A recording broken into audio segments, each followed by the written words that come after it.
আসসালামু আলাইকুম রহমতুল্লাহি ওয়া বারাকাতুহু। গাইস, সবাই কেমন আছেন?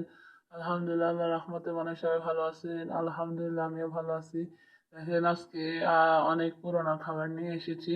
এটা আপনারা কে কে খেয়েছেন অবশ্যই জানাবেন। এখানে হচ্ছে কি দেখতে পাচ্ছেন, এখানে আছে নারকেল দিয়ে কড়াই মাখা। দেখেন এত সুন্দর, ওয়াও, সো নাইস। আসলে এটা মানে অনেক আগে মানুষ খেত, মানে নারকেল দিয়ে করে খেতে এত মজা। মানে চাল ভাজা আর কি, আমরা করি বলে ফেলেছি। চাল ভাজা খেতে এত ভালো লাগে, এত মজা লাগে।